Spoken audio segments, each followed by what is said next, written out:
billahi minash shaitanir rajim. Bismillahir rahmanir rahim.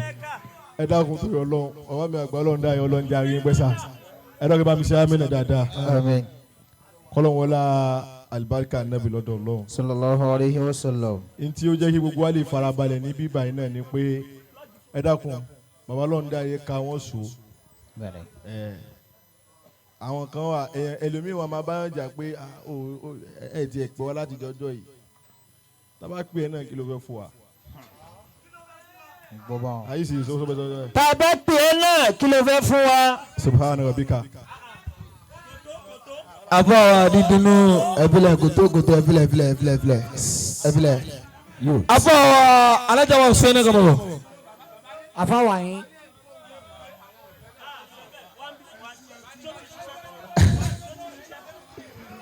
Naam. Abdulaziz babo. Naam. Abdulaziz padà.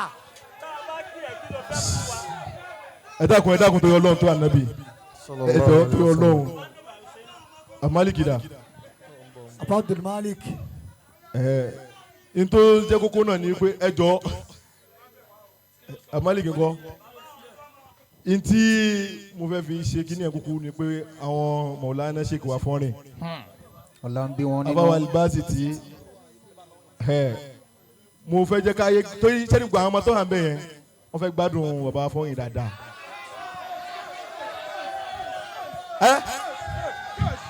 Amaliki yẹsùkọ́.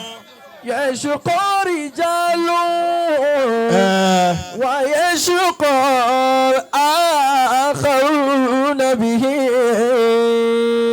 Àmọ́ bí bàbá mi àgbà Olorundare bí wọ́n ti fẹ́ náà ni màá ṣe ṣe. Yẹsùkọ́ rìjálù wà yẹsùkọ́ akharuna bihi. Ọ̀nà ẹ̀dẹ́kun tó yọ Ọlọ́run ẹjọ́ tó yọ Ọlọ́run ṣe pé mo fi tó yọ Ọlọ́run bẹ̀yìn ẹ pé ẹ̀yin náà lẹ ní mí ẹ dákun mo fẹ́ sọ pàtàkì nǹkan tó dá sí wípé ilé yẹn kò fi parẹ́ dè ní tí ò fi dáwóró ẹ wo iye ọdún tí à ń ṣe ẹ wo iye ọdún tí à ń ṣe remembrance bàbá ọgbọ́n Olorundare lé ní báyìí nísìnyí ọdún ẹlòmíì wà ọdún kan ní ẹjọ́ yẹsùkọ́ rìjálù wà yẹsùkọ́ akharuna bihi.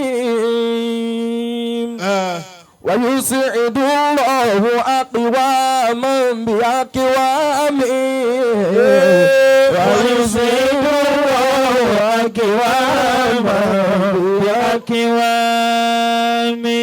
ẹni tó ra mọ́tò fún yàn kọ́ ni ó ti bá yàn wà mọ́ o Abdulaziz. ẹni tó ra mọ́tò fún yàn kọ́ ni ó ti bá yàn wà mọ́. ẹni tó sì ra fóònù fún ẹ kọ́ ni ó ti sọ́ọ̀bù sí. ẹni tó sì ra fóònù fún ẹ kọ́ ni ó sọ́ọ̀bù sí. dídìrín ara fóònù fún ẹ wọn náà tún dídìrín tí wọ́n ń béèrè sọ́ọ̀bù lọ́wọ́ wa. ṣé mo pé ẹ̀dàkùn tó yọ lọ́hùn ẹ jọ ilé yẹn tóbi gan o ilé Olorundare